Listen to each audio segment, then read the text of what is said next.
Hi, this is number 9 in the Contra Calvinism series. We've just seen that Calvinism basically suffers from a need to make God into a tyrant. And that's really the heart of Calvinism, as many people know. You can find a lot about this on the internet. The Calvinists, of course, don't claim that.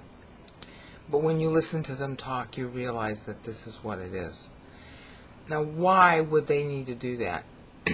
Tyrant's a bad word, and they don't, God is love, God is just and righteous and all that, so we wouldn't be a tyrant. And it's not just Calvinism that suffers from this. At heart, their dilemma that they never could understand when they read Bible. At heart, their dilemma is the idea of how can God have free will and be perfect? Because, if it's free to sin, and if God can sin, then somehow He's not really God in their eyes. So what they came up with, and I'm not sure where they came up with it, a lot of what passes for Calvinism today is really Beza. Beza put a spin on it after Calvin died. And that's really what's come down to us as Calvinism. But I'm not sure that this was traceable to Beza. I'm not sure how it came about. But basically, if you talk to the Calvinists today, they have lots of buzzwords that they throw out. And one of them is that God is constrained by His attributes. And most of Protestantism has picked that up. They take anthropopathically phrased verses like God cannot lie, God cannot sin. You'll find that in the book of Hebrews. And instead of recognizing that that's a way of phrasing a promise, instead of recognizing that, if God is omnipotent, yes, it means He can sin, they feel more comfortable if they can say God can't do something, which of course right away wipes out His omnipotence. And therefore wipes out all of His attributes. Because if He can't do something, then He can't stay perfect either. Alright? So they try to say that He can only stay perfect, and therefore they're really saying that He can't stay perfect because they're constricting His attributes, His omnipotence in particular. So in doing that, that's how they have to come up with this tyranny, because once you start to shave an ability, a freedom, then you have to start shaving other freedoms too.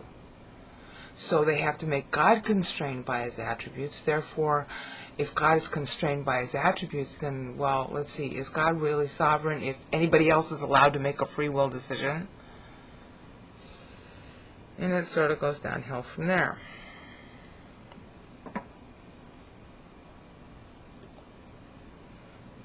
Now, that's why you'll hear them say that God's freedom is within His nature, and our freedom is within our nature. And of course, if our nature is totally depraved, then in essence, we don't really have free will, and they'll come up with this buzzword of saying that we have free choice. No, it's free will, honey, because God has free will. And you know what they're missing the most? This is really ironic. God's king attribute is His love, which is a sovereignty, is an act or a thought of sovereignty. God chooses to love. Love is a volitional choice. Alright? The ability to have the integrity to go with a choice depends on other attributes. Alright? So the king is volition.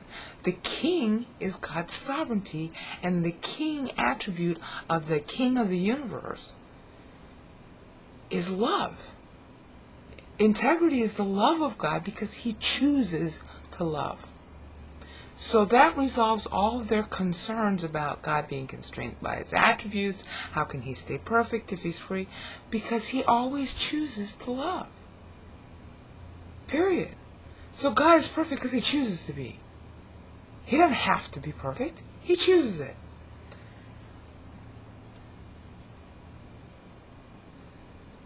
Now, the other thing that they get confused about, which is why they can't solve this conundrum, and that's why they go through all their convoluted stuff, Because once you start chopping on God's attributes and constraining Him, you got to constrain everybody else.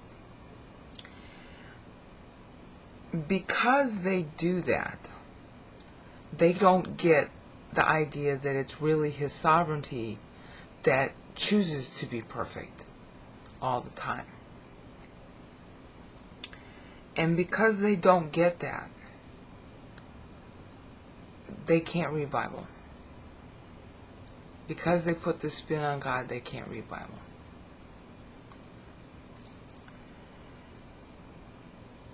So there are a bunch of other things that they get wrong as a consequence of getting this wrong. Obviously, the whole reversal of how you get reborn, because they have to make God give you faith, and they have to make Him put on blinders. See how they're constraining Him all the time? They make Him a tyrant, and they make Him a slave too. Because they do that, there's so much about Him they don't understand.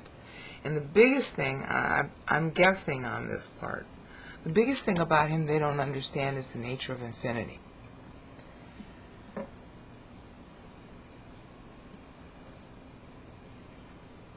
Now, I wrote about infinity a lot in my web pages. All of my web pages are concerned with what it is. The closest way to explain to you what it is really the Bible's explanation.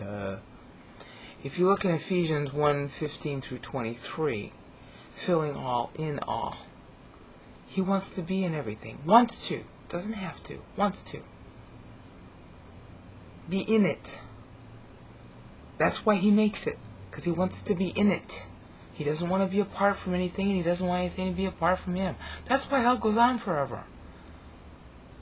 I mean, God is everywhere. God is omnipresent. He's in hell right now, before all of the humanity will be. Hell doesn't technically exist yet. There's this temporary hell that's underneath the earth where it's very hot.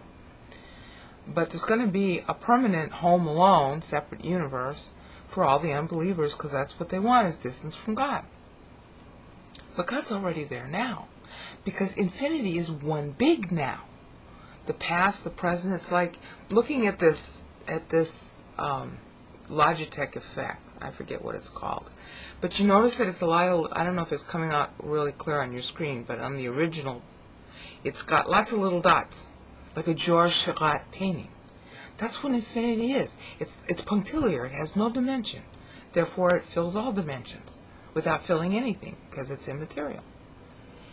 And so it's like you're looking at this screen, and think of infinity as a screen of everything all at once, where some of it depicting what time is lighting up, and the rest of it is sort of like in the background, or something else is lighting up. It's like fractals, all right? But it's all in one place. It's all on, as it were, one screen, with lots and lots and lots of little dots that are constantly changing, with different patterns that are forming, and some of them are fading away, but yet still occurring, because they're not front and center, because the moment in time, which is finite, is, highlighted, as it were.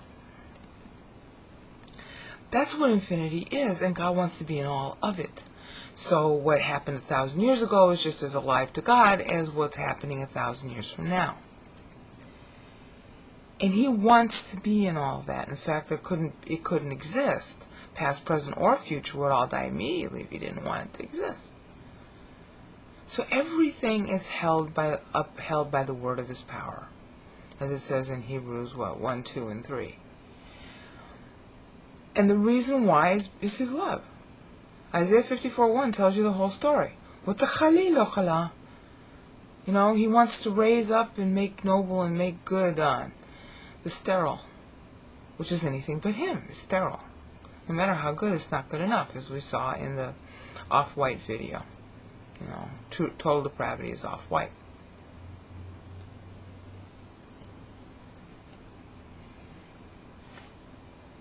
So, the reason why God is not impacted by anything is because He doesn't want to be. And the reason He is impacted by everything is because He wants to be. And everything doesn't exist except that He wants it to. Now that's the quintessential statement of sovereignty, that the Calvis are all real big on sovereignty. But they constrain God's attributes. Alright, and because they do, they miss this.